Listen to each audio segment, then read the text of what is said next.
This is my first time here in Kosovo, so I am very, very excited. I'm also honored, and in my case, I am thrilled to be able to meet new friends. But my purpose in speaking is not to hear myself talk. I can do that any day. It is so that my ideas can get into the minds and the hearts of other people so that they can become people of influence, that they can cultivate their own ideas and become the people of the world that they wish to be. So when Harvard did a study, they realized that when you are happy, you can be successful. But if you're unhappy, it makes success hard because it's like working against gravity. It's amazing. When you're happy, it's like somebody gave you a big balloon, filled it up with helium, and you fly. And I learned that for probably a dozen years working in corporations, in management and leadership.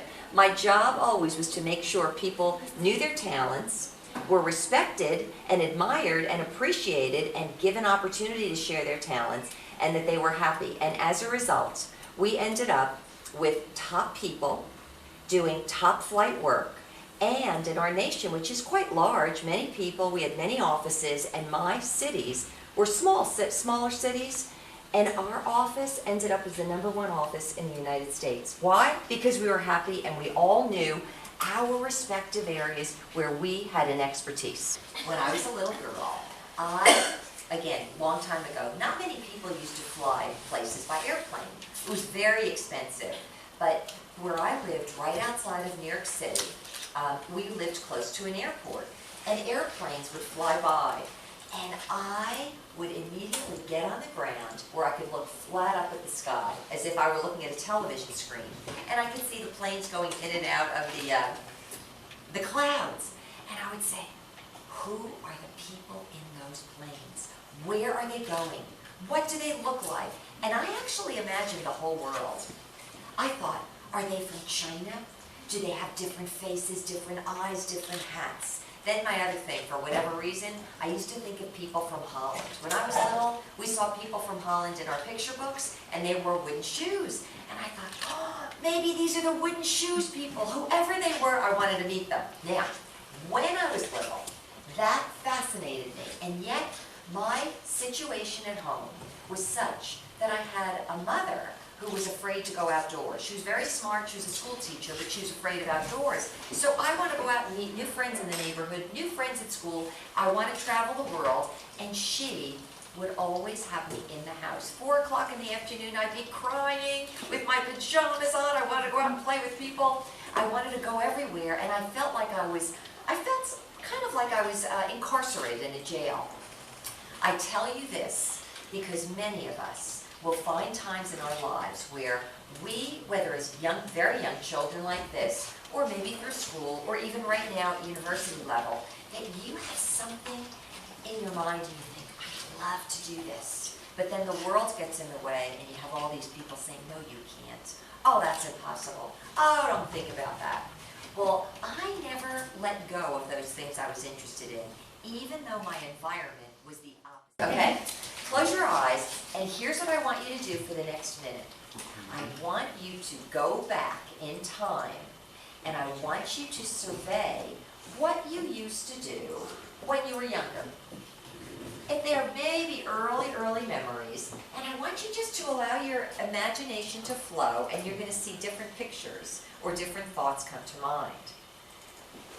As soon as you come across a thought that causes your mouth to smile, I want you to stay there and remember it, okay? Okay.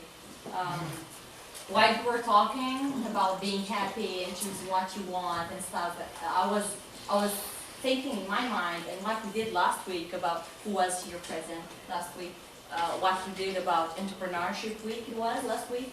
And we were talking about creating your own business and doing what you really want and not what people tell you to do. And when you did this experiment, if I can say, and you made me think that when I was little, I used to grab a chair, and in the living room when we were staying all together, I was going through I was standing in the chair and talking in front of the family, in front of my father and the others. And I do remember always my aunts and my mother like saying like, shut up and go over there because we don't want to listen to you. Then I thought, maybe I want to be a lawyer, or I want to be a journalist, or maybe Now, how does that translate to every one of you in terms of being a leader, a person of influence, and someone who has their own brand? You know what the word branding is? Like, you could go out and buy coffee, but what is it that makes one coffee better than another? What is it that makes one sugar better than another? It's you. And the you that makes it better is the combination of a few things that you like, that you love, that you like to entertain when you're not doing anything. When you were a little child, when you were free, when you're out walking. And just to tell you this, I've always loved reading things about governments, foundations. I used to always read biographies, because in biographies I would learn about people from all different walks of life and all different time periods. And they all start out as little children. Everybody's got an environment they're in. They have stresses, they have struggles, they have limitations. But from the time I was little, I loved following those things, because in each case, I was following that person's life. And as they were overcoming struggles, as they were pursuing their dreams, I was right there with them pursuing their dreams. And at the end of all these books, I was learning about people who, because they followed those things that were within them, invented new things, created solutions to problems that the world had, started new governments, became innovators in business, became cultural icons that other people would look at and learn from, became teachers and orators, and all of those things were so interesting to me. So there were people that used to say to me, I can't believe you read some of these boring things, or I can't believe you're reading the foundations of government. Boring. But for me, it wasn't. When you have things in your life, maybe people in your family, or maybe sometimes your friends, you might have a small group of friends where you might be similar in certain ways, but then you're like them, but then there's a part of you that has other interests. And they might look at you and think, that's really dumb. Don't think it's dumb. That's you.